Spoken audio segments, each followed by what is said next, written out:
Good morning, students. So let's start the today's session of the physics. So today initially we are going to study the production of the X-rays. तर last time X-ray ची आपण थोडक्यात history बघितली होती. म्हणजे X-rayचा जो शोध आहे तो विल्हेम रॉन्टजेन या सायंटिस्टने लावलेला होता and it is just an accidental discovery. बरोबर आहे. याची डिस्कवरी एक्सरेची डिस्कवरी रॉन्टजेनने लावलेली आहे. ती ऍक्सिडेंटली झालेली होती, आपण बघितलेलं आहे. आता एक्सरेज नेमके कसे प्रोड्यूस केले जातात त्याचा थोडासा आपण स्टडी करूया. That is production of the x-rays. Okay, next part is the production of x-rays. Production of x-rays. आता एक्सरेज प्रोड्यूस करण्यासाठी एक स्पेशल टाईपची ट्यूब वापरली जाते and that is called as Coolidge tube. तर कुलिज या सायंटिस्टनं काय केलेलं आहे, ही ट्यूब जी आहे ती डिझाईन केलेली आहे आणि त्या सायंटिस्टच्या नावावरून त्याला नाव दिलेलं आहे. ओके, कुलिज ट्यूब असं म्हटलं जातं. एक्सरे प्रोडक्शन साठी जी ट्यूब आपण वापरतो that is called as Coolidge tube. या कुलिज ट्यूबचं जे कन्स्ट्रक्शन आहे ते या पद्धतीनं कन्स्ट्रक्शन आहे. Okay, just a minute.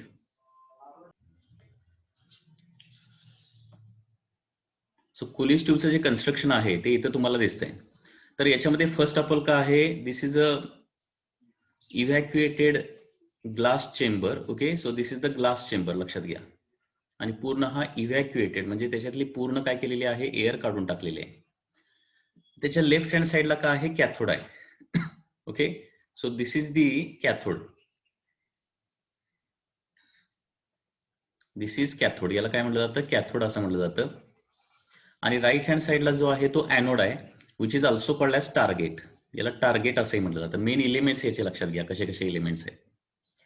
This is the tungsten filament. इथं जे दिसतंय, ही कॉईल सारखं जे दिसतंय ना, ते काय आहे, नायक्रोम किंवा टंगस्टन ही फिलामेंट असणार आहे इथं, ज्याच्या साहाय्याने इथं काय केलं जातं, हीट प्रोड्यूस केलं जातं किंवा याला हिटिंग इलेमेंट म्हणूया. हिटिंग इलेमेंट असं म्हणूया किंवा हिटिंग फिलामेंट असं म्हटलं जातं अनेक वेळा. फिलामेंट हा वर्ड जास्त योग्य आहे. Okay, filament.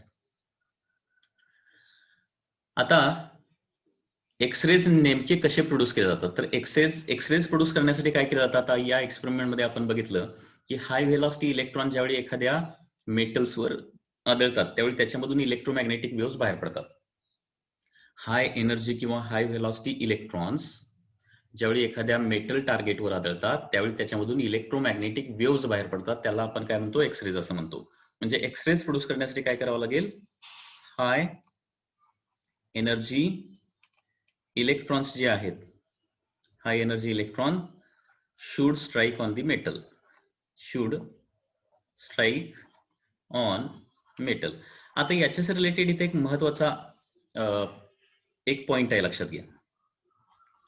तो पॉइंट काय आहे, तर X-ray production is the reverse process of the photo electric effect. मी काय सेंटेन्स सांगितलं बघा. एक्सरे प्रोडक्शन ही काय आहे, फोटो इलेक्ट्रिक इफेक्टची रिव्हर्स प्रोसेस आहे. फोटो इलेक्ट्रिक इफेक्ट तुम्हाला आठवत असेल.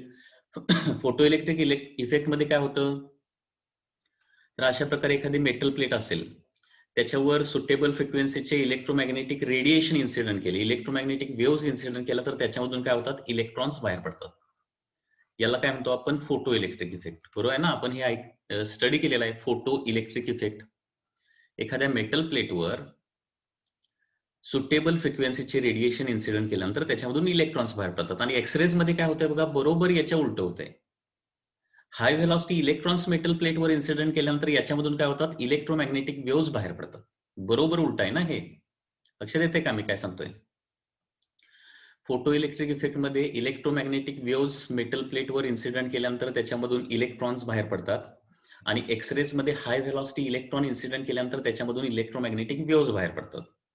म्हणजे x-ray production is exactly reverse process of the photo electric effect असं आपण म्हणू शकतो. हे सेंटेन्स लक्षात ठेवा, ठीक आहे. तर हाय energy electron should strike on the metal आणि त्यावेळी काय होतात, एक्सरेज प्रोड्यूस होतात. तर कुलिज ट्यूब मध्ये देखील काय केलेलं आहे, तर हाय व्हेलॉसिटी इलेक्ट्रॉन मेटलवर म्हणजे हा टार्गेट जो आहे ते टार्गेटवर इन्सिडेंट केलेले आहेत, ठीक आहे. आता हाय व्हेलॉसिटी इलेक्ट्रॉन नेमके प्रोड्यूस कसे केलेले आहेत या कुलिज ट्यूब मध्ये, हे देखील जरा व्यवस्थित लक्षात घ्या. तर याच्यामध्ये हा जो कॅथोड आहे हा काय थेरीला पार्ट तुम्हाला बोर्ड एक्झामला नाहीये अजिबात, लक्षात घ्या. तर देखील हे साधारणपणे माहिती पाहिजे. एखाद्या थेरॉटिकल क्वेश्चन याच्यावर नीट किंवा मेन्सला येऊ शकतो. तर इथं जे इलेक्ट्रॉन प्रोड्यूस केले जातात ते इलेक्ट्रॉन कुठल्या प्रोसेसनं प्रोड्यूस केले जातात कुलिज ट्यूबमध्ये? तर by the phenomenon of thermionic emission. बघा, कारण आपल्याला इलेक्ट्रॉन्स पाहिजे तिथं, बरोबर आहे ना? Electrons are produced by process of thermionic emission. जसा फोटो इलेक्ट्रिक इमिशन आहे ना, तसं थर्मोनिक इमिशन देखील आहे. ओके, फोटो इलेक्ट्रिक इफेक्ट मध्ये काय होतं? मेटल प्लेटवर रेडिएशन इन्सिडेंट केल्यानंतर त्याच्यामधून इलेक्ट्रॉन बाहेर पडतात. त्याला म्हणतात फोटो इलेक्ट्रिक इफेक्ट किंवा फोटो इलेक्ट्रिक इमिशन. तसं थर्मोनिक इमिशन देखील असतं. थर्मोनिक इमिशन म्हणजे काय? मेटल प्लेटला आपण हाय टेम्परेचरला नेलं, हीट केलं, हाय टेम्परेचरला हीट केलं, तर त्याच्यामधून इलेक्ट्रॉन्स बाहेर पडतात. ओके, म्हणजे एखाद्या मेटल सरफेस मधून इलेक्ट्रॉन बाहेर पडायच्या डिफरंट मेथड्स आहेत. त्याच्यामध्ये फोटो इलेक्ट्रिक इफेक्ट आहे, तिथं रेडिएशनच्या साहाय्याने इलेक्ट्रॉन बाहेर काढले जातात. थर्मोनिक इमिशन आहे की ज्याच्यामध्ये मेटल प्लेट हाय टेम्परेचरला गरम केली की त्याच्यामधून इलेक्ट्रॉन बाहेर पडतात. किंवा फील्ड इफेक्ट आहे, तुम्ही स्टडी केलेला असेल. फील्ड इफेक्ट म्हणजे काय? हाय इलेक्ट्रिक फील्ड लावलं मेटल प्लेटला तरी देखील त्याच्यामधून इलेक्ट्रॉन बाहेर पडतात. म्हणजे डिफरंट प्रोसेसनं आपण काय करू शकतो? मेटल सरफेस मधून इलेक्ट्रॉन्स बाहेर काढू शकतो. तर इथं कुलिज ट्यूब मध्ये कुठला फेनॉमिनन वापरलेला आहे इलेक्ट्रॉन प्रोड्यूस करण्यासाठी? Thermionic emission. म्हणजेच इथं काय केलेलं आहे, हा जो कॅथोड आहे, कॅथोडची जी प्लेट आहे त्याच्यामधून इलेक्ट्रॉन बाहेर आलेले दिसतात बघा. आणि त्याच्या पाठीमागे काय आहे? ही फिलामेंट आहे, हिटिंग इलेमेंट आहे. तर हा हिटिंग इलेमेंट जो आहे याच्यामधून करंट पास केल्यानंतर इथं हीट जनरेट होते. ती हीट कुणाला मिळते? या कॅथोडला मिळते, कॅथोड प्लेटला मिळते. आणि त्याच्यामधून याचं टेम्परेचर हाय झाल्यामुळे काय होणार आहे? याच्यामधून इलेक्ट्रॉन्स बाहेर पडणार आहे. आता बाहेर पडलेले जे इलेक्ट्रॉन आहेत ते काय लो व्हेलॉसिटी इलेक्ट्रॉन असणार, त्यांची काय व्हेलॉसिटी जास्त नसणार आहे. मग त्याच्यासाठी काय केलेलं असतं? पुन्हा एकदा बघा, हा जो कॅथोड आहे लेफ्ट हँड साईडचा कॅथोड आणि राईट हँड साईडचा टार्गेट म्हणजेच एनोड आहे, हा देखील एक मेटलच आहे. या दोघांच्या मध्ये काय केलेलं आहे? Very high potential difference apply केलेला आहे. हा पोटेन्शियल डिफरन्स 10,000 व्होल्ट किंवा त्याच्यापेक्षा जास्त असतो. हा पोटेन्शियल डिफरन्स जो आहे कॅथोड आणि एनोड मध्ये 10,000 व्होल्ट पेक्षाही जास्त आहे, लक्षात घ्या. आणि त्याच्यामुळे बाहेर पडलेले जे इलेक्ट्रॉन्स आहेत ते काय होतात? हा cathode negatively charge, electron negatively charge repulsion, anode positively charge, electron negatively charge attraction. याच्यामुळे काय होतं? या 10,000 व्होल्ट पीडी मुळे या इलेक्ट्रॉनला ऍक्सेलरेशन मिळतं. ते व्हेरी हाय व्हेलॉसिटी काय होतात? टार्गेटवर आदळतात. Okay, so electrons are produced by thermionic emission process. आणि त्याच्यानंतर काय होणार? They ऍक्सेलरेटेड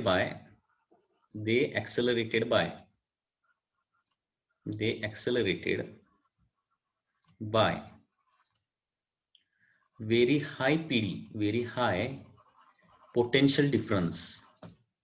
Okay, very high potential difference between cathode and anode. Cathode and anode. इथं anode म्हणजेच काय असणार आहे? तुमचा टार्गेट असणार आहे. Cathode and anode. आता हाय व्हेलॉसिटी इलेक्ट्रॉन याच्यावर आदळल्यानंतर काय होतात? याच्यामधून इलेक्ट्रोमॅग्नेटिक वेव्हज बाहेर पडतात. आता हा इथं सगळ्यात मोठा महत्वाचा क्वेश्चन काय बघा, हे टार्गेटचं मटेरियल काय वापरतात? काही वेळेला हा क्वेश्चन एमसीक्यू मध्ये विचारला जाऊ शकतो. एक्सरे प्रोडक्शन मध्ये जो टार्गेट ज्याच्यावर हे हाय व्हेलॉसिटी इलेक्ट्रॉन येऊन आदळणार आहेत त्या टार्गेटचं मटेरियल काय असतं? ठीक आहे, तर टार्गेट मटेरियल जे आहे त्याच्या प्रॉपर्टीज काय असल्या पाहिजेत? Target material should have high melting point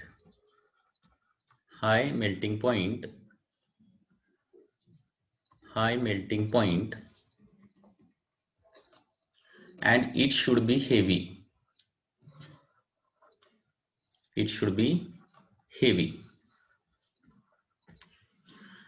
okay, आणि त्याच्यामुळे जनरली याच्यासाठी टंगस्टन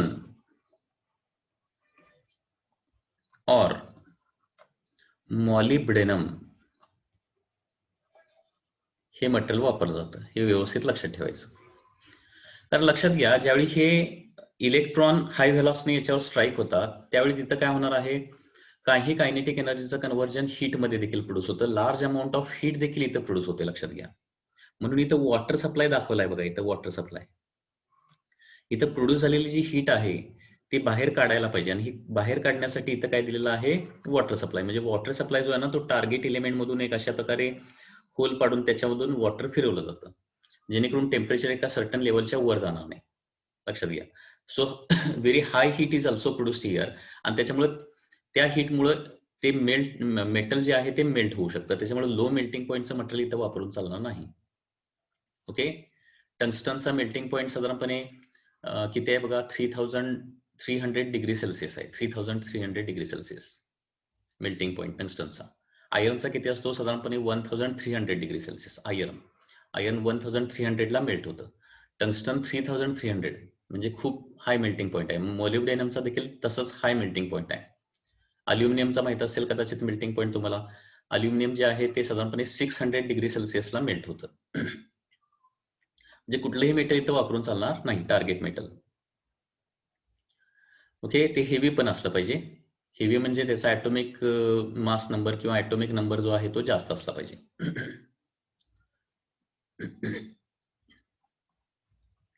ठीक आहे. ते हेवी का असलं पाहिजे, कारण जेवढं ऍटॉमिक नंबर जास्त, ओके, जेवढा ऍटॉमिक नंबर जास्त तेवढी काय होणार आहे, एनर्जी जास्त क्रिएट होणार. एनर्जी का जास्त क्रिएट होणार लक्षात घ्या, कारण हे बघा, एनर्जी इन nth ऑर्बिटचा फॉर्म्युला काय असतो, -13.6 Z² बाय n². म्हणजे nth ऑर्बिटची एनर्जी ही Z² ला डायरेक्टली प्रोपोर्शनल असते. त्याच्यामुळे Z² जेवढा जास्त तेवढा पर्टिक्युलर ऑर्बिटची एनर्जी जास्त. एखाद्या ऑर्बिटची जेवढी एनर्जी जास्त तेवढं इलेक्ट्रॉन आउटर ऑर्बिट मधून इनर ऑर्बिट मध्ये जम्प केल्यानंतर प्रोड्यूस होणारी एनर्जी काय असणार आहे, जास्त असणार आहे. त्याच्यासाठी तो हेवी पण असला पाहिजे. ओके, म्हणजे हाय व्हॅल्यू ऑफ झेड देखील असला पाहिजे. आता इथं आणखी एक पॉईंट महत्वाचा काय लक्षात ठेवायचा आहे, एमसीक्यू मध्ये हा पॉईंट देखील एक्सरेज मध्ये विचारला जाऊ शकतो, की इथं जे बाहेर पडणारे एक्सरेज आहेत त्याची इंटेन्सिटी कशावर डिपेंड असते. इंटेन्सिटी कशावर डिपेंड असते, तर जनरली लक्षात घ्या कसं होतंय, असं आपण ऍझ्युम करू शकतो की 1 इलेक्ट्रॉन प्रोड्यूस 1 फोटॉन. 1 फोटॉन असं आपण ऍझ्युम करूया. जनरली जास्त इलेक्ट्रॉन लागतात एक फोटॉन प्रोड्यूस करायला, पण एक इलेक्ट्रॉन एक फोटॉन जर प्रोड्यूस करत असेल कुणाचा, एक्सरेचा फोटॉन. आता इंटेन्सिटी कशावर डिपेंड असते, number of photon emitted per unit time per unit area. Number of photon जास्त इमिट झाले तर इंटेन्सिटी जास्त, बरोबर आहे. इंटेन्सिटी कशावर डिपेंड असते, इंटेन्सिटी म्हणजेच काय असतं सांगा, नंबर ऑफ फोटॉन्स, कुठल्याही रेडिएशनची intensity, number of photons emitted per metre square per second per unit area per unit time. त्याला काय म्हणतो आपण, इंटेन्सिटी ऑफ रेडिएशन असं म्हणतो. म्हणजे इंटेन्सिटी जास्त तुम्हाला इथं प्रोड्यूस करायची असेल, एक्सरेची इंटेन्सिटी जास्त प्रोड्यूस करायची असेल तर तुम्हाला नंबर ऑफ फोटॉन जास्त बाहेर काढावे लागतील. नंबर ऑफ फोटॉन जास्त बाहेर पडण्यासाठी, ओके, 1 फोटॉन कधी 1 इलेक्ट्रॉन मुळे प्रोड्यूस होतो असं ऍझ्युम केलं तर जास्त इलेक्ट्रॉन स्ट्राईक व्हावे लागतील. जास्त इलेक्ट्रॉन प्रोड्यूस होण्यासाठी काय व्हावं लागेल, तर इथं हिटिंग एलिमेंट किंवा फिलामेंटचा करंट जास्त वाढवावा लागेल. कारण जेवढा करंट जास्त तेवढी जास्त हीट प्रोड्यूस होणार. जेवढी जास्त हीट प्रोड्यूस होणार तेवढे जास्त इलेक्ट्रॉन जे आहेत ते काय होणार आहेत, याच्यामधून बाहेर पडणार आहेत.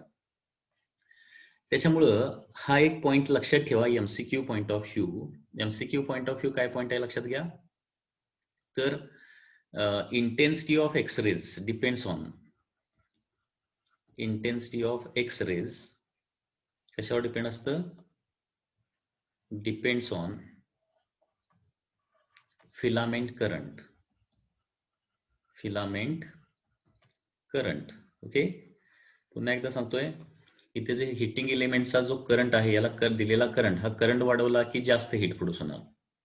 ठीक आहे. त्याच्यानंतर जास्त हीट प्रोड्यूस झाली तर जास्त इलेक्ट्रॉन बाहेर पडणार. जास्त इलेक्ट्रॉन बाहेर पडले तर जास्त इलेक्ट्रॉन स्ट्राईक होणार, आणि जेवढे जास्त इलेक्ट्रॉन स्ट्राईक होणार तेवढे जास्त number of photons per second बाहेर पडणार, आणि जेवढे जास्त फोटॉन बाहेर पडतील तेवढी इंटेन्सिटी ऑफ एक्सरेज काय असणार आहे, जास्त असणार आहे. कारण इंटेन्सिटी म्हणजेच number of photons per unit area per second असतं, हे मी तुम्हाला सांगितलेलं आहे एकदा. तर या पद्धतीनं एक्सरे प्रोडक्शन होतं. ओके, आता बेसिकली इलेक्ट्रॉन स्ट्राईक झाल्यावर एक्सरे कसे प्रोड्यूस होतात हा पुढचा पार्ट आपल्याला आता स्टडी करायचा आहे. ओके, परंतु त्याच्या अगोदर प्रोडक्शन ऑफ एक्सरेज रिलेटेड काही महत्वाचे पॉईंट लक्षात आले का बघा. एक्सरे कसे प्रोड्यूस होतात, तर high velocity electron, high energy electron कुठल्याही मेटल टार्गेटवर आदळले, मोस्टली टंगस्टन मॉलिब्डेनमवर आदळले, तर काय होतं त्याच्यामध्ये त्या टार्गेट मधून काय होतात, electromagnetic waves, high energy electromagnetic waves वापरतात, त्याला आपण एक्सरेज असं म्हणतो. एक्सरेज प्रोड्यूस करण्यासाठी कुठली ट्यूब वापरते, त्या ट्यूबचं नाव काय आहे, कुलिज ट्यूब. या कुलिज ट्यूब मध्ये इलेक्ट्रॉन प्रोड्यूस करण्यासाठी कुठला इफेक्ट वापरतात, थर्मोनिक इमिशन. थर्मोनिक इमिशन म्हणजे पुन्हा एकदा सांगतोय, मेटल सरफेस हाय टेम्परेचरला गरम केला की त्याच्यामधून इलेक्ट्रॉन्स बाहेर पडतात, थर्मोनिक इमिशन म्हणायचं. लक्षात आलं मी काय सांगतोय, कुठलाही मेटल सरफेस हाय टेम्परेचरला गरम केला की त्याच्यामधून इलेक्ट्रॉन बाहेर पडतात, त्याला थर्मोनिक इमिशन. तर इथं तेच केलेलं आहे ना, पाठीमागे हिटिंग इलेमेंट आहे. हिटिंग इलेमेंट काय करतो, या कॅथोड प्लेटला गरम करणार आणि कॅथोड प्लेट हाय टेम्परेचरला गेले की त्याच्यामधून काय होणार, इलेक्ट्रॉन्स बाहेर पडायला चालू होणार. परंतु हे बाहेर पडलेले इलेक्ट्रॉन लो व्हेलॉसिटी असतात, कायनेटिक एनर्जी नसते, मग त्याला ऍक्सेलरेट करायची गरज असते. आणि ऍक्सेलरेट करण्यासाठी काय केलेलं असतं, इथं हा कॅथोड आणि टार्गेट म्हणजे एनोड याच्यामध्ये साधारणपणे 10,000 व्होल्टचा किंवा त्याच्यापेक्षा जास्त व्होल्टचा पीडी लावला जातो. आणि या एवढ्या हाय पीडीमुळे इलेक्ट्रॉन काय होतं, कॅथोड पासून निघून एनोडला येईपर्यंत व्हेरी हाय व्हेलॉसिटी मिळालेली असते. ओके, त्यासोबत आणखी काय सांगितलं याच्यामध्ये, एक्सरे प्रोडक्शन प्रोसेस ही कुणाची रिव्हर्स प्रोसेस आहे, फोटो इलेक्ट्रिक इफेक्टची रिव्हर्स प्रोसेस आहे. ओके, याच्यामध्ये टार्गेट मटेरियल जे वापरलेलं आहे, टार्गेट मेटल जे वापरलेलं आहे, त्याची प्रॉपर्टी काय असली पाहिजे, it should have high Z, म्हणजे हेवी असलं पाहिजे ते, आणि हाय मेल्टिंग पॉईंट त्याचा असला पाहिजे. जनरली कुठलं मटेरियल वापरलं जातं, टंगस्टन किंवा मॉलिब्डेनम हे मटेरियल इथं वापरलं जातं टार्गेट मेटलसाठी. ओके, आणि सगळ्यात महत्वाचे आणखी एक याच्यामध्ये पॉईंट काय सांगितला, की इथं प्रोड्यूस होणाऱ्या एक्सरेची जी इंटेन्सिटी आहे ती कशावर डिपेंड असते, फिलामेंट करंटवर डिपेंडंट असते. आता एक्सरे कसे प्रोड्यूस होतात त्याच्यानुसार काय आहे, त्याचे दोन टाइप्स आहेत. एक्सरे प्रोडक्शन प्रोसेस ऍक्च्युअली कशी होते मी तुम्हाला सांगतो. आता याचे दोन टाइप आहेत. First is the continuous x-rays and second is the characteristic x-rays. There are two types of X-rays according to their production process. Types of X-rays. त्याच्या अगोदर टाइप्स ऑफ एक्सरेज स्टडी करण्या अगोदर त्याच्या प्रॉपर्टीज जरा बघूया. Properties of X-rays जरा बघूया आपण.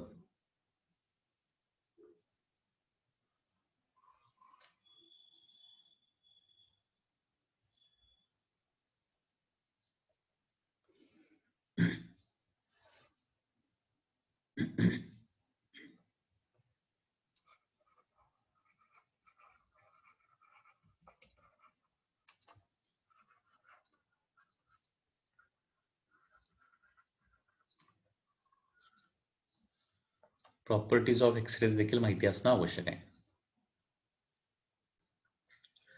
तर प्रॉपर्टीज ऑफ एक्सरेज मध्ये फर्स्ट प्रॉपर्टी आहे, x-rays are the electromagnetic waves. X-rays काय आहेत, x-rays are electromagnetic waves. Electromagnetic waves की ज्याची वेव्हलेंथ जी आहे ती साधारणपणे 0.1 अँगस्ट्रॉम ओके टू 100 अँगस्ट्रॉम पर्यंत आहे.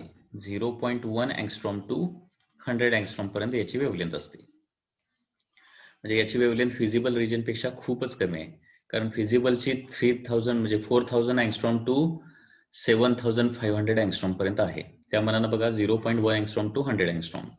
ओके, ही याची वेव्हलेंथ आहे. तर याच्यामध्ये वेव्हलेंथ नुसार देखील एक्सरेचे इथं दोन टाइप पडू शकतात. First is the soft x rays and second is the hard x rays. Okay, किंवा hard X-rays and soft x rays. Hard X-rays and second is the soft x rays. Hard x rays म्हणजे काय, ज्याची एनर्जी जास्त असते, पेनिट्रेशन पॉवर जास्त असते, त्याला हार्ड एक्सरेज असं म्हणतो. Hard x-rays 0.1 angstrom to 10 angstrom पर्यंत असतं आणि 10 अँगस्ट्रॉम पासून 100 अँगस्ट्रॉम पर्यंत जे आहेत, 100 अँगस्ट्रॉम पर्यंत जे आहेत त्याला काय म्हणायचं, सॉफ्ट एक्सरेज. लक्षात येतं? सॉफ्ट म्हणजे they are having low energy, low penetration. कारण वेवलेंथ वाढली की एनर्जी कमी होते, माहिती आहे ना, वेवलेंथ वाढली की एनर्जी कमी होते. एनर्जीचा फॉर्म्युला काय, energy is energy of the photon किंवा रेडिएशन एच इंटू फ्रिक्वेन्सी और H C divided by lambda. बरोबर. त्यामुळे फ्रिक्वेन्सी वाढली की एनर्जी वाढते किंवा वेवलेंथ वाढली तर एनर्जी कमी होते. Hard X-rays and soft x-rays. लक्षात ठेवा, एक्सरेज हा जो इलेक्ट्रोमॅग्नेटिक वेव्ज आहे त्यांची वेवलेंथ साधारणपणे 0.1 अँगस्ट्रॉम टू 100 अँगस्ट्रॉम पर्यंत असते. हार्ड एक्सरेज आणि सॉफ्ट एक्सरेज असे वेवलेंथ नुसार याचे दोन टाईप पडतात. ओके. त्याच्यानंतर हे रेज जे आहेत ते इनव्हिजिबल आहेत आणि या एक्सरेजचं स्पीड किती असतं, equal to speed of light. सगळ्या इलेक्ट्रोमॅग्नेटिक वेव्हचं स्पीड किती असतं, 3 × 10⁸ मीटर पर सेकंदच असतं. Okay. They travels in a straight line. आता लाईटशी रिलेटेड जे सगळे लॉज आहेत ते लॉज एक्सरेज ओबे करतात. Okay. Obeys all laws of reflection and refraction. Reflection, refraction. Okay. X-rays interference, diffraction यासारखे जे फेनॉमेना आहेत ते देखील शो करतात. त्याच्यानंतर कुठल्याही इलेक्ट्रोमॅग्नेटिक वेव्ज इलेक्ट्रिक किंवा मॅग्नेटिक फील्डनं काय होत नाहीत, डिफ्लेक्ट होत नाही. तसं हे एक्सरेज जे आहे are not deflected by electric और magnetic field, are not deflected by electric और मॅग्नेटिक फील्ड.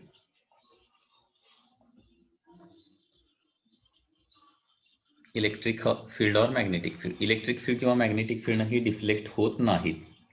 याचा जो स्पेक्ट्रम असतो, एक्सरेजचा स्पेक्ट्रम कसा असतो, तर इट हॅज कंटिन्युअस स्पेक्ट्रम.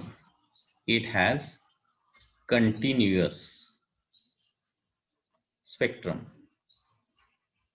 म्हणजे याच्यामध्ये ठराविक वेवलेंथ नसतात. तर 0.1 अँगस्ट्रॉम पासून 100 अँगस्ट्रॉम पर्यंत सगळ्या पॉसिबल जेवढ्या व्हॅल्यूज आहेत त्या सगळ्या पॉसिबल वेवलेंथचे एक्सरेज असू शकतात. ठीक आहे. म्हणजे हायड्रोजन स्पेक्ट्रम कसला आहे, लाईन स्पेक्ट्रम आहे. हायड्रोजन स्पेक्ट्रम मध्ये आपल्याला काही ठराविक वेवलेंथच मिळतात, परंतु एक्सरेजचा जो स्पेक्ट्रम आहे त्याच्यामध्ये 0.1 पासून 100 अँगस्ट्रॉम पर्यंतच्या सगळ्या वेवलेंथ मिळतात and therefore it shows the continuous spectrum. Okay. त्याला कुठलाही चार्ज नसतो.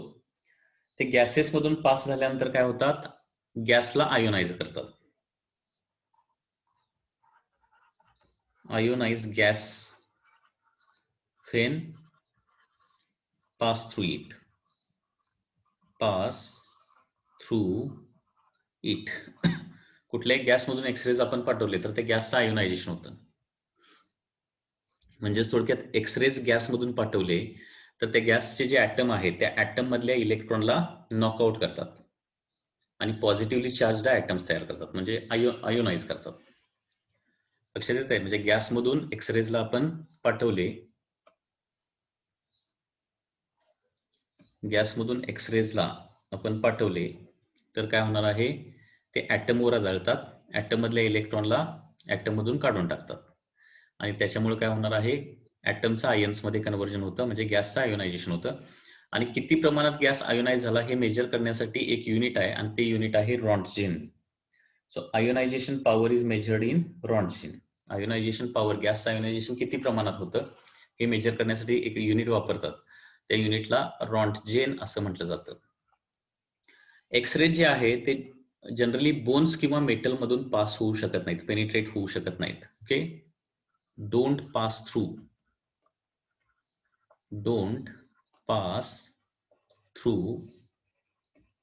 metals and bones,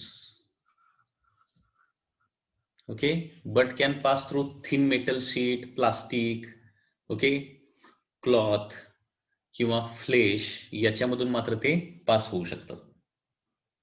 they affect the photographic plate, म्हणजे फोटोग्राफिक प्लेटवर टाकल्यानंतर त्या फोटोग्राफिक प्लेटवर ते इमेज तयार करू शकतात. लक्षात येते?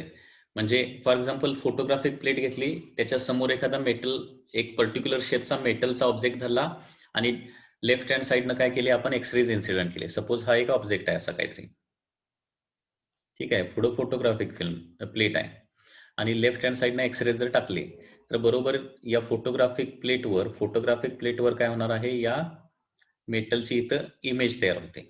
म्हणजे हा काय होणार आहे, ज्या रिजनवर फोटोग्राफिक प्लेटच्या ज्या रिजनवर एक्सरेज पडत नाही तो ब्लॅक राहतो आणि ज्या रिजनवर एक्सरेज पडतात तो काय होतो, व्हाईट होतो. लक्षात घ्या. त्याच्यामुळे ती इमेज जी आहे ती आपल्याला मिळणार आहे.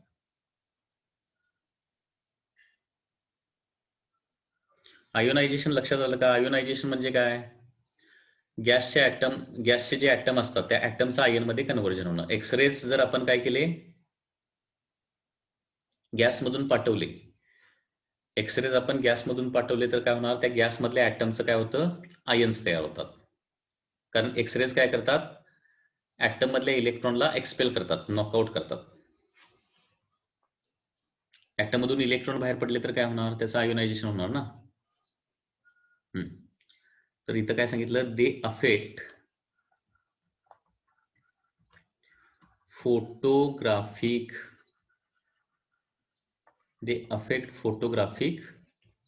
प्लेट, फोटोग्राफिक प्लेटला ते अफेक्ट करतात. ओके. त्याच्यानंतर lead is the best absorber of the x rays. Lead हे जे मटेरियल आहे is best absorber of X-rays.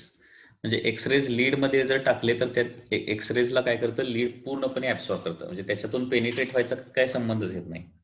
Okay. So these are the properties of the X-rays.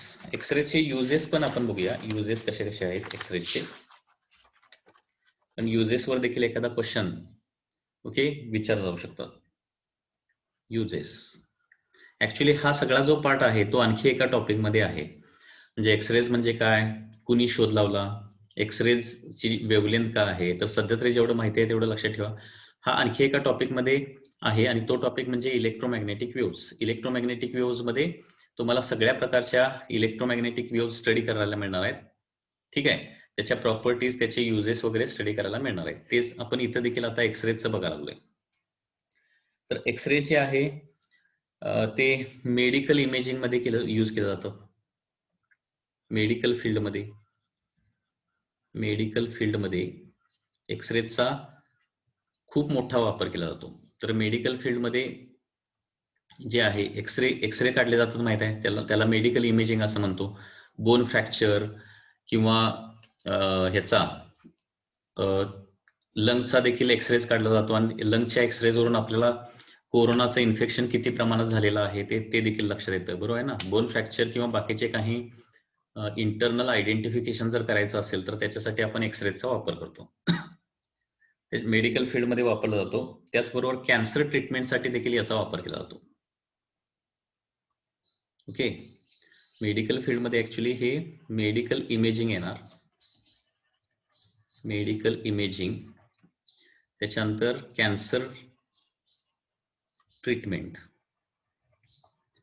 ट्रीटमेंटमध्ये देखील याचा वापर केला जातो. त्याचबरोबर याचा वापर क्रिस्टल स्ट्रक्चर डिसाइड करण्यासाठी देखील केला जातो. To determine crystal structure,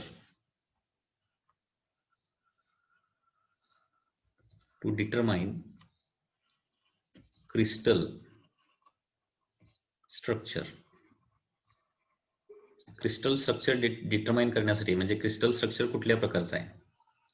okay. FCC, BCC, HCP, different type of crystal structures are there. Okay. तर ते क्रिस्टल स्ट्रक्चर कुठल्या प्रकारचं आहे हे डिसाइड करण्यासाठी देखील याचा वापर केला जातो. त्याचबरोबर एअरपोर्ट सिक्युरिटी एअरपोर्ट सिक्युरिटीमध्ये पॅसेंजर्सच्या ज्या बॅग्स आहेत त्या बॅग्समध्ये कुठले मेटल ठेवलेले आहेत, ओके, त्याच्यामध्ये मेटल आहे का, कुठले मेटल ठेवलेलं आहे, किंवा बाकीचे जे ड्रग्ज वगैरे जे प्रकार आहेत ते त्याच्या बॅगमध्ये आहेत का, हे सगळं आयडेंटिफाय करण्यासाठी. ओके, किंवा एखाद्या पर्सनला ती एक्सरे चेक कमान असते, त्याच्यामधून पास केल्यानंतर तिथे एक मेटल एक्सरे मेटल डिटेक्टर असू शकतो की ज्याच्या साहाय्यानं बॉडीवर कुठले मेटल पार्ट्स आहेत का हे आयडेंटिफाय करण्यासाठी एअरपोर्ट सिक्युरिटीमध्ये एक्सरेचा वापर केला जातो.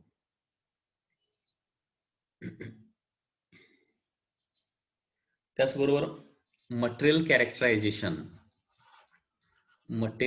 कॅरेक्टरायझेशन साठी देखील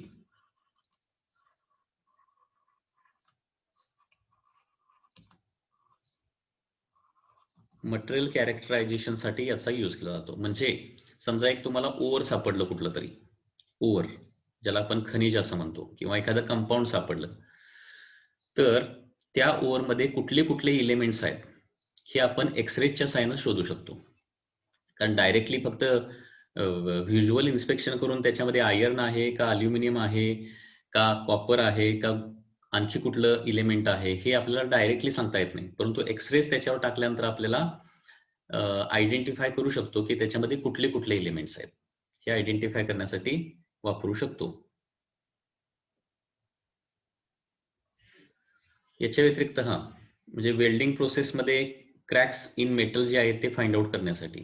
okay, internal cracks in the metal, internal cracks identification. कारण काही वेळेला काही मेटल प्लेट जे आहेत त्या वरून, मेटल प्लेट किंवा एखादं कास्टिंग जे आहे इंडस्ट्रीमध्ये, कास्टिंग प्रोड्यूस केल्यानंतर वरून आपल्याला ते पूर्णपणे ओके दिसतं, परंतु आतमध्ये एखादी क्रॅक, इंटरनल क्रॅक असू शकते, आणि ते इंटरनल क्रॅक शोधून काढण्यासाठी काय केलं जातं, एक्सरेचा वापर केला जाऊ शकतो.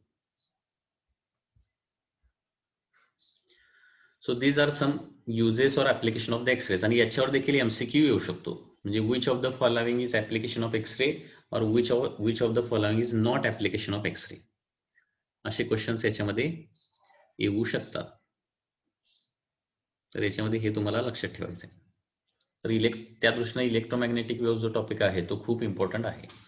आता टाइप्स ऑफ एक्सरेज आपण बघूया according to their production process. म्हणजे एक्सरेज ऍक्च्युअली कसे प्रोड्यूस होतात, म्हणजे हाय वेलॉसिटी इलेक्ट्रॉन मेटलवर आदळल्यानंतर इलेक्ट्रोमॅग्नेटिक वेव्स का बाहेर पडतात. ओके, ते टाइप्स मध्ये तुम्हाला काय केलेलं आहे, एक्सप्लेन केलेलं आहे. Types of x-rays, types of x-rays, आणि त्याच्यावरून आपल्याला एक दोन इम्पॉर्टंट फॉर्म्युले मिळणार आहेत, आणि ते फॉर्म्युले, त्या फॉर्म्युल्यावर तुम्हाला न्यूमरिकल्स येऊ शकतात. Types of x-rays. तर त्याच्यामध्ये फर्स्ट टाइप आहे that is continuous x-rays. continuous x-rays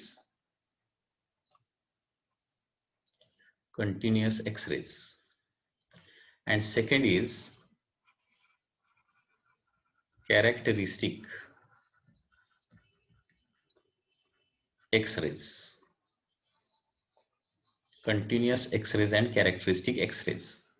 okay, तर फर्स्ट बघूया कंटिन्युअस एक्सरेज म्हणजे काय.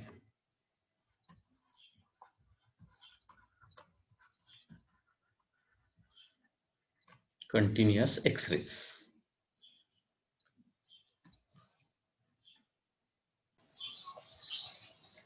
आता कंटिन्युअस एक्सरेज बेसिकली कसे प्रोड्यूस होतात त्याच्यासाठी या दोन डायग्राम जरा व्यवस्थित लक्षात घ्या. ओके, आता कंटिन्युअस एक्सरेज मध्ये काय होतं लक्षात घ्या. हा आहे टार्गेटचा atom of the target element, आणि त्याच्यावर काय केलेलं आहे आपण, high velocity electrons, high energy electron left hand side करून काय केलेले आहेत, इन्सिडेंट केले आहेत, 1 नंबर 2 नंबर आणि 3 नंबर. ठीक आहे, आता लक्षात घ्या इथं होतंय काय, सपोज हा न्यूक्लियस आहे. न्यूक्लियस हा काय असतो, व्हेरी पॉइंट साईज, खूप स्मॉल साईज असतो, आणि ऍटम मध्ये मोस्टली एम्प्टी स्पेस असते. तर हे जे हाय व्हेलॉसिटी इन्सिडेंट इलेक्ट्रॉन जे आहेत ते काय होतात, एम्प्टी स्पेस मधून ट्रॅव्हल होत असतात, आणि ट्रॅव्हल होत असताना ते न्यूक्लियसच्या जवळून पास होतात. आणि न्यूक्लियसच्या जवळून पास होत असताना न्यूक्लियस आणि इलेक्ट्रॉन यांच्या अट्रॅक्शनमुळे, न्यूक्लियस आणि इलेक्ट्रॉन, कारण न्यूक्लियस पॉझिटिव्हली चार्ज आणि इलेक्ट्रॉन हा निगेटिव्हली चार्ज असतो, यांच्या अट्रॅक्शनमुळे काय होतं, याची कायनेटिक एनर्जी लॉस होते, चेंज होते. ओके, कारण न्यूक्लियसला येईपर्यंत काय प्रॉब्लेम नाही, परंतु न्यूक्लियस पासून पुढे जात असताना अट्रॅक्शनमुळे त्याची कायनेटिक एनर्जी कमी कमी कमी होत जाणार ड्यू टू दॅट अट्रॅक्शन. आणि law of conservation of energy काय सांगतो, energy can neither be created nor be destroyed. मग आता कमी झालेली जी कायनेटिक एनर्जी आहे ती कशाच्या स्वरूपात प्रोड्यूस होते, तर इलेक्ट्रोमॅग्नेटिक रेडिएशनच्या किंवा फोटॉनच्या स्वरूपात बाहेर पडते. So that is the basic principle regarding continuous x-rays. ठीक आहे, म्हणजे हाय व्हेलॉसिटी इलेक्ट्रॉन टार्गेट मेटलमध्ये एंटर करणार आणि तो इलेक्ट्रॉन ऍटम मधून पास होत असणार आहे. ऍटम मधून पास होत असताना न्यूक्लियस पासून, न्यूक्लियसच्या जवळून जात असताना, मी काय सांगतोय लक्षात घ्या, पुन्हा एकदा सांगतो, हाय एनर्जी इलेक्ट्रॉन, हाय व्हेलॉसिटी इलेक्ट्रॉन काय करतो, हाय कायनेटिक एनर्जी इलेक्ट्रॉन आपण टार्गेट इलेमेंटवर इन्सिडेंट करतो. टार्गेट इलेमेंटवर इन्सिडेंट केल्यानंतर हे हाय व्हेलॉसिटी इलेक्ट्रॉन ऍटम मधून पास होतात. ऍटम मधून पास होत असताना न्यूक्लियसच्या जवळून जातात. न्यूक्लियसच्या जवळून जात असताना काय होणार आहे, न्यूक्लियसच्या अट्रॅक्शनमुळे त्यांची कायनेटिक एनर्जी लॉस होते इलेक्ट्रॉनची. आता कमी झालेली जी एनर्जी आहे, लॉस झालेली जी एनर्जी आहे ती कुठल्या स्वरूपात बाहेर पडते, इलेक्ट्रोमॅग्नेटिक रेडिएशनच्या स्वरूपात. आणि अशा प्रकारे इथं हाय एनर्जी इलेक्ट्रोमॅग्नेटिक रेडिएशन बाहेर पडतात आणि त्यालाच काय म्हणतो आपण, कंटिन्युअस एक्सरेज असं म्हणतो. आता याला कंटिन्युअस एक्सरेजच का म्हटलेलं आहे, कारण या एक्सरेजच्या वेव्हलेंथ ज्या आहेत त्या डेफिनेट नसतात, ऑल पॉसिबल व्हॅल्यूज येऊ शकतात. कारण तो इलेक्ट्रॉन न्यूक्लियसच्या किती जवळून गेलाय त्याच्यावर change in kinetic energy depend असणार.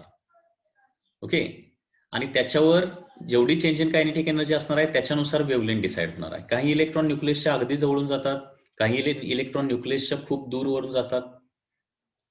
त्याच्यामुळे कमी जास्त एनर्जी इमिट होऊ शकते आणि all possible values of wavelength जे आहेत ते काय होऊ शकतात, क्रिएट होऊ शकतात. ऑल व्हॅल्यूज म्हणून कंटिन्युअस एक्सरेज असं म्हणतात. कंटिन्युअस व्हॅल्यूज म्हणजे सगळ्या पॉसिबल व्हॅल्यूज. आणि म्हणून सगळ्या वेव्हलेंथ आपल्याला इथं मिळत असल्यामुळं, तो जो रिजन आपला ठरलेला आहे त्या रिजन मधल्या सगळ्या वेव्हलेंथ आपल्याला मिळत असल्यामुळं याला काय म्हटलेलं आहे, कंटिन्युअस व्हॅल्यू एक्सरे किंवा कंटिन्युअस एक्सरे असं म्हटलेलं आहे. ओके, किंवा ही सेकंड डायग्राम देखील बघा. सेकंड डायग्राम मध्ये E1 जो आहे तो पहिल्या न्यूक्लियस वरून जवळून गेला, इथं चेंज इन कायनेटिक एनर्जी थोडंसं झालं, त्याच्यामुळे काय होणार, जिथं चेंज इन कायनेटिक एनर्जी होणार आहे तिथून काय होणार आहे, अशा प्रकारे रेडिएशन बाहेर पडणार. परत त्याची एनर्जी अजून पूर्ण झिरो झालेली नाही, त्याच्यामुळे परत तो पुढे जाणार. पुढे आणखी एक न्यूक्लियस असेल तर आणखी त्या न्यूक्लियस पासून जात असताना आणखी चेंज इन कायनेटिक एनर्जी होणार, तिथं परत इलेक्ट्रोमॅग्नेटिक वेव्हज बाहेर पडणार. ओके, अशा प्रकारे त्या इलेक्ट्रॉनची एनर्जी पूर्ण झिरो होत नाही तोपर्यंत काय होणार आहे, तो न्यूक्लियस मधून पास होत असताना कायनेटिक एनर्जी चेंज होत जाणार आणि फायनली काय होणार आहे, एनर्जी त्याची झिरो होणार आणि या प्रोसेसमध्ये काय होणार आहे, इलेक्ट्रोमॅग्नेटिक रेडिएशन असे बाहेर पडत जाणार आहे. हा E1 आहे, हा E2 आहे, हा E3 आहे. ठीक आहे, आता लेफ्टची डायग्राम पुन्हा एकदा बघा. लेफ्टची डायग्राम याच्यावरून आपल्याला एक फॉर्म्युला पण मिळणार आहे. इलेक्ट्रॉन नंबर 3 जो आहे, सुरुवातीला 3 चा जर विचार केला, इलेक्ट्रॉन नंबर 3 हा न्यूक्लियस पासून दूर आहे, न्यूक्लियसच्या खूप दूरवरून जातोय, त्याच्यामुळे याची चेंज इन कायनेटिक एनर्जी सगळ्यात कमी असणार आहे. चेंज इन कायनेटिक एनर्जी म्हणतोय मी, बरोबर आहे ना. न्यूक्लियस पासून जर खूप दूर असेल तर अट्रॅक्शन कमी असणार आणि अट्रॅक्शन न्यूक्लियस आणि इलेक्ट्रॉन मधलं अट्रॅक्शन कमी असेल तर त्याची चेंज इन म्हणजे कमी प्रमाणात कायनेटिक एनर्जी तो लॉस करणार. ओके, जेवढी एनर्जी लॉस्ट होणार आहे तेवढ्याच एनर्जीचा फोटॉन बाहेर पडणार आहे. ठीक आहे, त्याच्यानंतर इलेक्ट्रॉन नंबर 2 जो आहे तो काय होतोय, न्यूक्लियसच्या अगदी जवळून जातोय आणि इलेक्ट्रॉन नंबर 1 जो आहे तो डायरेक्टली न्यूक्लियसच्या डायरेक्शन पण जाऊ शकतो आणि इलेक्ट्रॉन नंबर 1 ची पूर्ण कायनेटिक एनर्जी लॉस होते. इथं इलेक्ट्रॉन नंबर 1 ची पूर्ण कायनेटिक एनर्जी लॉस होते आणि all kinetic energy of electron is converted into energy of the photon, फोटॉनच्या एनर्जीमध्ये कन्वर्ट होते.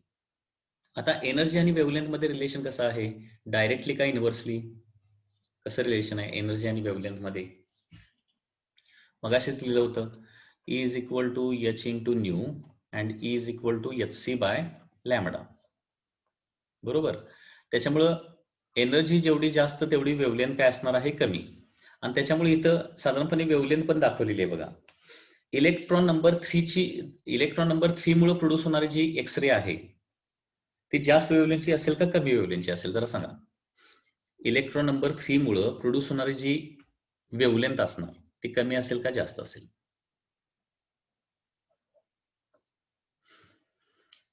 इट इज मोर ऑर लेस, हे तर खूप महत्वाचं आहे.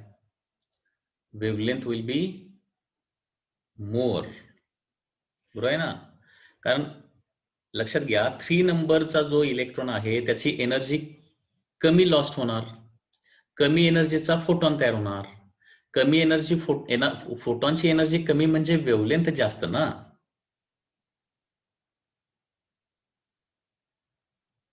इलेक्ट्रॉन तिथे डिस्ट्रॉय वगैरे काय होत नाही, लक्षात घ्या. इलेक्ट्रॉन डिस्ट्रॉय होत नाही. ती एक दुसरी एक प्रोसेस आहे, त्याला इलेक्ट्रॉन कॅप्चर असं म्हटलं जातं. Electron capture. ओके, ते न्यूक्लियामध्ये, न्यूक्लियाचा पार्ट आहे. इलेक्ट्रॉन न्यूक्लियसच्या डायरेक्शन जर गेला, एक्झॅक्टली न्यूक्लियसच्या डायरेक्शन, तर तो इलेक्ट्रॉन न्यूक्लियसमध्ये मर्ज होतो. आणि ही जी प्रोसेस आहे त्याला इलेक्ट्रॉन कॅप्चर असं म्हटलं जातं. मग इलेक्ट्रॉन आतमध्ये शिरल्यावर काय होणार न्यूक्लियसच्या आतमध्ये, ती आणि पुढची प्रोसेस आहे. तर इलेक्ट्रॉन आतमध्ये शिरल्यानंतर एका न्यूट्रॉनचं कन्व्हर्जन एका प्रोटॉनमध्ये होतं. म्हणजे इलेक्ट्रॉन आतमध्ये आहे तसा राहू शकत नाही. प्रोटॉन न्यूट्रॉन हे इंटर कन्व्हर्टेबल आहेत. न्यूक्लियामध्ये आपण सगळं स्टडी करणार आहे, ते न्यूक्लिया नावाचा चॅप्टर पुढे आहे.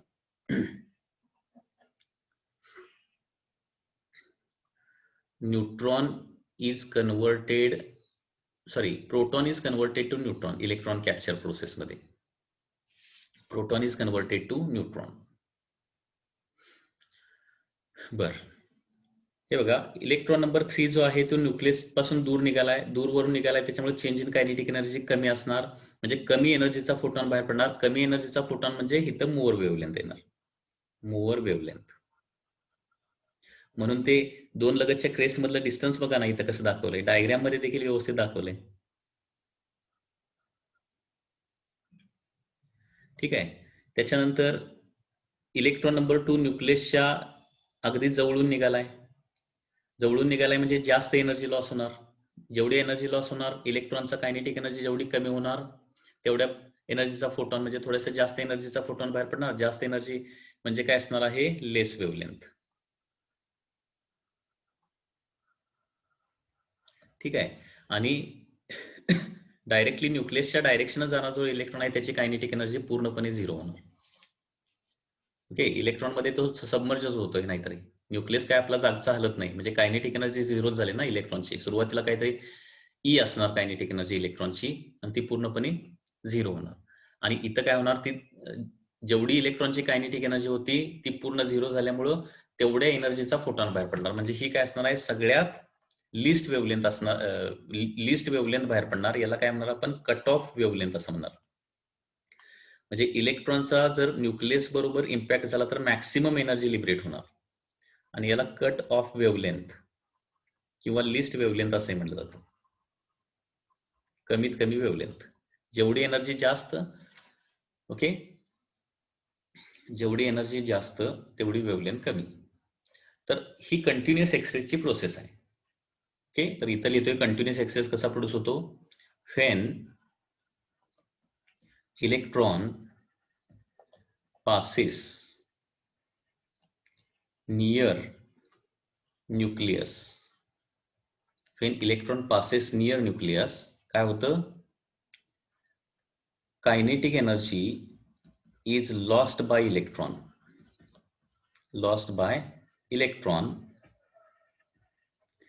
and it is converted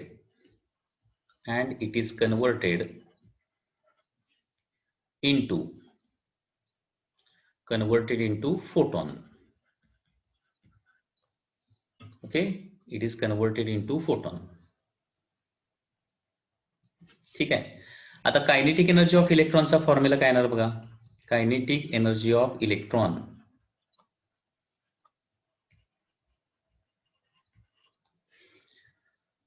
kinetic energy lost by electron and it is converted into photon. त्यालाच काय म्हणतो आपण, which are called as continuous X-rays.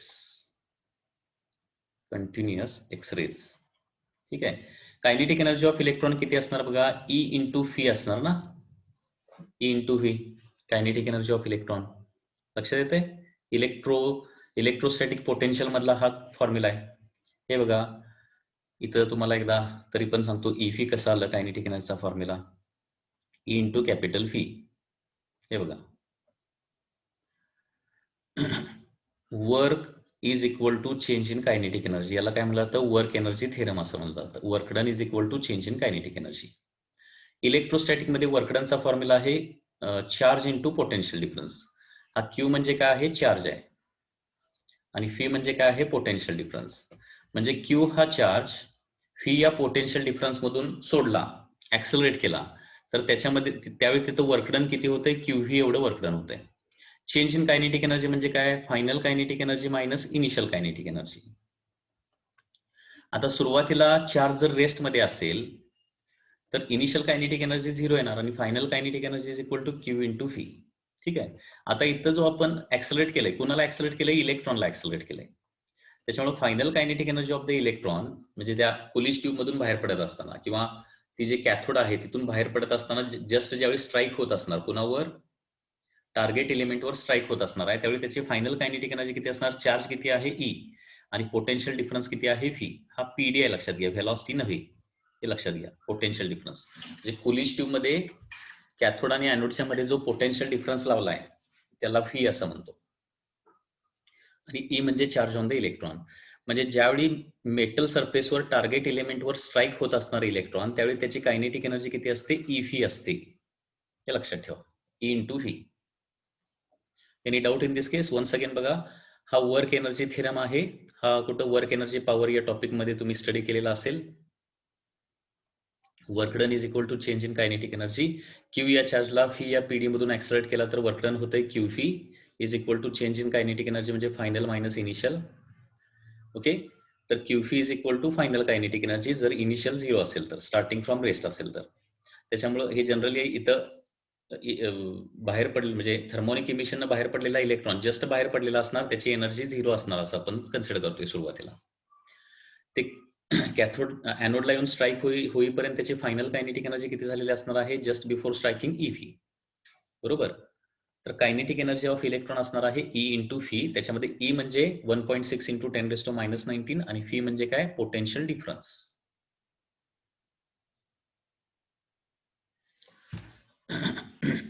तर ही कायनेटिक एनर्जी ऑफ इलेक्ट्रॉन झाली. When all energy is lost, when all energy is lost by electron,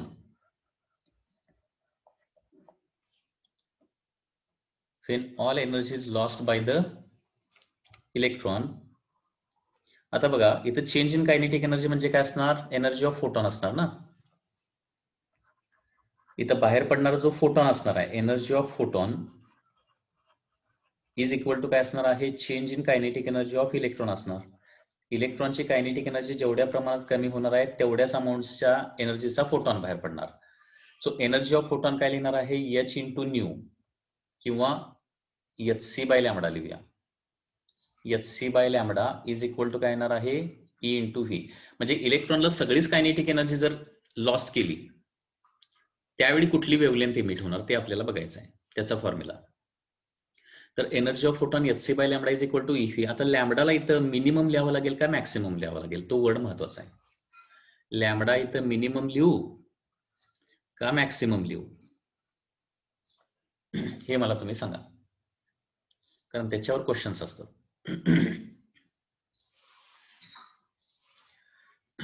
काय लिहावं लागेल बघा, मिनिमम की maximum.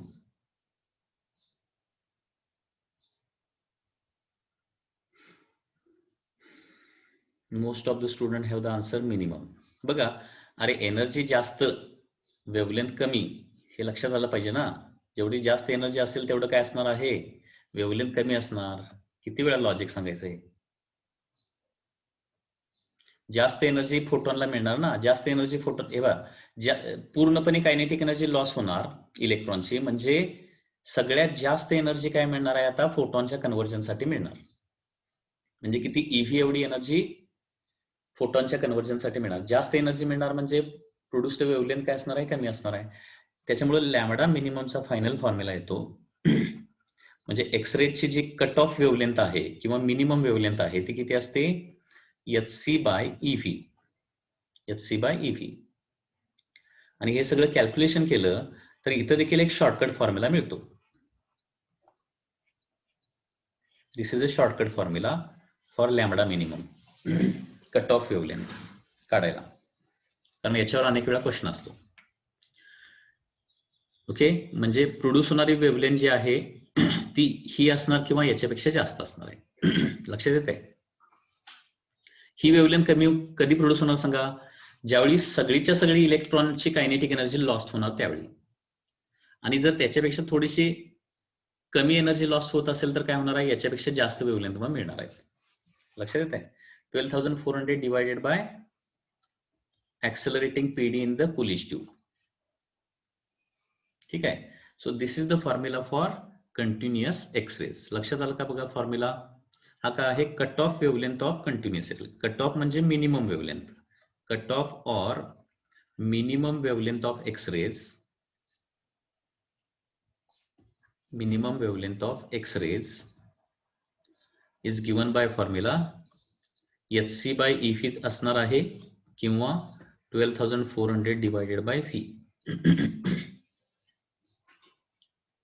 Okay, so this is all for continuous x-rays. लक्षात आलं का बघा?